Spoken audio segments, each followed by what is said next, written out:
కర్ణుడి చావుకి 1,00,000 కారణాలుగా అన్నట్లుగానే వైసీపీకి ఓటమికి కూడా 1,00,000 కారణాలు అని చెప్పి చాలా మంది చెప్తున్నారు. ఈ 1,00,000 కారణాల గురించి మనం మాట్లాడుకోవాల్సిన అవసరం లేదు. 1,00,000 కారణాలు లేదు. రెండు కారణాలు. I'm coming to your point. మీరు కాదు, చాలా మంది ఇలా చెప్పుకుంటూ వస్తున్నారు. నిక్కచ్చిగా మాట్లాడుకుంటే వైసీపీ ఓటమికి ఇదిగో ఈ కారణాలు అని చెప్పి నాకు స్ట్రింజెంట్ 5 కారణాలు చెప్పండి, లేదంటే మీరు చెప్పగలిగినటువంటి కారణాలు చెప్పండి. నేను చెప్తా. మొదటిది, ఎవడి పని అది చేసింది చెప్పుకోకపోవడం ఫస్ట్ దౌర్భాగ్యం. ఓకే, అర్థమవుతుందా? రెండోది, ప్రజల్లో నిరంతరంగా ఎమ్మెల్యేలు ఉన్నారు గడప గడపకి కార్యక్రమంలో. ఎమ్మెల్యేలు గడప గడపకి తిరిగి ఇంట్లో ఉన్నా సరే, ప్రజల సమక్షంలో ఉన్నా, సంక్షేమం ఎంత చేసినా ప్రజలకి వాళ్ళు వద్దనుకోవడంలో మర్మం ఏంటి? అది గ్రహించకపోవడం.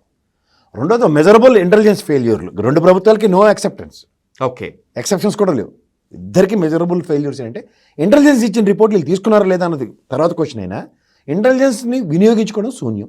మూడోది, మంత్రులు ఏం చేస్తున్నారు? వీళ్ళకి ఏ విషయాలు మాటలు అవి తప్ప మిగిలిన చెత్తాచెదారం ఎందుకు? ఉదాహరణకి రోజా గారినే తీసుకుందాం. ఓకే, ఆవిడ పర్యాటక శాఖ మంత్రి. రుషికొండలో గుండు గీసేశారు, దాని అంతు చూసేశారు, చంపేశారు, పొడిసేశారు, ఏదో చెప్తారు కదా. మైకి పట్టుకునే ప్రెస్ మీట్ ఎట్టి ఇది పర్యాటక శాఖకు సంబంధించింది. ఇప్పుడు రామారావు గారు కట్టిన క్వార్టర్స్ కూలిపోవడం అనుకుంటే పరిరక్షించడానికి, పర్యాటక రంగ అభివృద్ధికి ఈ పని చేసాం. చెప్పాలి కదా, ఖచ్చితంగా చెప్తే. రెండోది, అందులోనే ఇంకో పాయింట్, జగన్మోహన్ రెడ్డి గారు ఇల్లు కట్టేసుకున్నారట. ఎవరు డబ్బులు తోడరు ఇల్లు కట్టుకుంటారు? ఇది ఆవిడ చెప్పాలి కదా. ఇది గవర్నర్ సర్క్యూట్ హౌస్ ఒకటి ఉంది, ఎప్పుడుదో బ్రిటిష్ కాలం నాడు అనుకో. గవర్నర్ గారు వచ్చిన ఇబ్బంది అవుతుంది, ప్రధానమంత్రి వచ్చిన ఇబ్బంది అవుతుంది, లేకపోతే ముఖ్యమంత్రి గారు హుదూ తిత్లీ తుఫాన్లు అటు వస్తే అక్కడ ఉండి పనిచేయడానికి గతంలో చంద్రబాబు నాయుడు గారు బస్సుల్లో ఉండి నానా ఇబ్బందులు పడ్డారు కదా.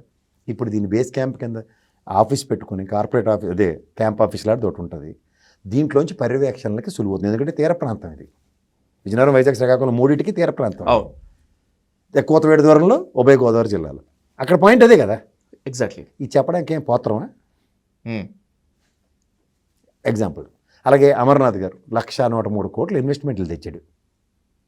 గత ప్రభుత్వంలో ఒప్పందానికి అనుగుణంగా గ్రాసిం లాంటిది కూడా గ్రౌండ్ అయింది. కోడిగుడ్లు, ఈ చెత్తాచెదరం ఎందుకు చిన్నపిల్లడికి? ఏం చేసావో చెప్పవా? ఎమ్మెల్యేలు ఎవడైనా సరే, నేను నా నియోజకవర్గాన్ని ఈ విధంగా అభివృద్ధి సంతరించుకుని చేసు. ఆయన ఎవరంటే కేతిరెడ్డి గారు. తెల్లారు లేస్తే కారు వేసుకుని పోలో మన పిల్లలకి చాక్లెట్లు కొనో, బిస్కెట్లు కొనో, లేకపోతే పిల్లలను స్కూల్కి పంపించి ఇంత పని చేసుకున్నాడు ఆయన. ఆయన మీడియాలో సావడమే తప్ప బయట ఎవడైనా ఒక మీడియాలో పరంగా వెళ్ళి అటెన్షన్ వస్తుందో లేదో చూసుకోవడం.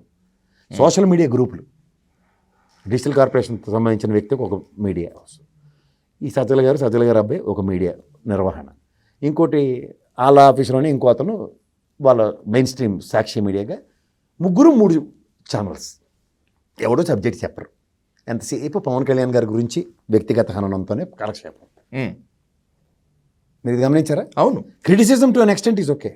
అది ఏమైందంటే గతంలో మీరు చూడండి పింక్ డైమండ్ ఇలాంటివన్నీ వేస్తే తెలుగుదేశం వాళ్ళు బురద కడుక్కున్నట్టు, ఈసారి పవన్ కళ్యాణ్ గారు వ్యక్తిగత విషయాల మీదే సెంట్రిక్గా తిరుక్కుంటూ చూశారు. ఓ 40-42 సంవత్సరాల అనుభవం ఉన్న తెలుగుదేశం పార్టీ గురించి కానీ ఎక్కడ చర్చనీయాంశం కాకుండా ఉన్నప్పుడు వాళ్ళకి పని చేసుకోవడానికి వెసులుబాటు దొరికింది.